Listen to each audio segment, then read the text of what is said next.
Weekend ಅಂದ್ರೆ ಭಾನುವಾರ ಮೆಟ್ರೋದಲ್ಲಿ ಪ್ರಯಾಣಿಸೋಕೆ plan ಮಾಡಿರೋ ಬೆಂಗಳೂರಿಗರು ಈ ವಿಡಿಯೋನ ನೋಡಲೇಬೇಕು. ಭಾನುವಾರ ಅಂದ್ರೆ ಜೂನ್ 22ರಂದು 2 ಗಂಟೆಗಳ ಕಾಲ ನಮ್ಮ ಮೆಟ್ರೋ ಸೇವೆಯಲ್ಲಿ ವ್ಯತ್ಯಯ ಆಗ್ತಾ ಇದೆ. ನಿಗದಿತ ನಿರ್ವಹಣಾ ಕಾಮಗಾರಿಯಿಂದಾಗಿ ನೇರಳೆ ಮಾರ್ಗದ ಮೆಟ್ರೋ ಸೇವೆಗಳಲ್ಲಿ ತಾತ್ಕಾಲಿಕ ವ್ಯತ್ಯಯವಾಗ್ತಾ ಇದೆ. ಈ ಬಗ್ಗೆ ಬಿಎಂಆರ್ಸಿಎಲ್ ಅಧಿಕೃತ ಮಾಹಿತಿಯನ್ನು ಸಾರ್ವಜನಿಕರಿಗೆ ತಿಳಿಸಿದೆ. ನೇರಳೆ ಮಾರ್ಗದ ಹಾಲಸೂರು ಮತ್ತು ಟ್ರಿನಿಟಿ ಮೆಟ್ರೋ ನಿಲ್ದಾಣಗಳ ನಡುವೆ ಜೂನ್ 22ರಂದು ಭಾನುವಾರ ನಿಗದಿತ ನಿರ್ವಹಣಾ ಕಾಮಗಾರಿ ಕೈಗೊಳ್ಳಲಾಗ್ತಾ ಇದೆ.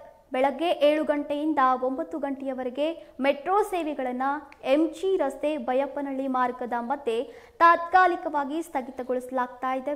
ನೇರಳೆ ಮಾರ್ಗದ ಇತರೆ ಮಾರ್ಗಗಳಾದ ಚಲ್ಲಘಟ್ಟದಿಂದ ಎಂಜಿ ರಸ್ತೆ ಮತ್ತು ಬೈಯಪ್ಪನಹಳ್ಳಿಯಿಂದ ವೈಟ್ ಫೀಲ್ಡ್ ಅಂದ್ರೆ ಕಾಡುಕೋಡಿ ಹಾಗೂ ಹಸಿರು ಮಾರ್ಗದ ರೆಸ್ಟ್ ಸಂಸ್ಥೆ ಮತ್ತು ಮಾದಾವರ ನಡುವೆ ಮೆಟ್ರೋ ಸೇವೆಗಳು ಬೆಳಗ್ಗೆ 7 ಗಂಟೆಯಿಂದ ನಿಗದಿತ ಸಮಯದಂತೆ ಕಾರ್ಯನಿರ್ವಹಿಸಲಿವೆ.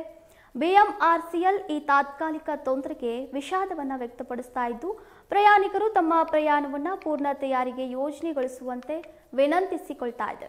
ಸಾರ್ವಜನಿಕರ ತಿಳುವಳಿಕೆ ಮತ್ತು ಸಹಕಾರವನ್ನು ಬಿಎಂಆರ್ಸಿಎಲ್ ಪ್ರಾಮಾಣಿಕವಾಗಿ ಗೌರವಿಸುತ್ತೆ ಅಂತ ತಮ್ಮ ಮಾಧ್ಯಮದ ಪ್ರಕಟಣೆಯಲ್ಲಿ ತಿಳಿಸಿದೆ.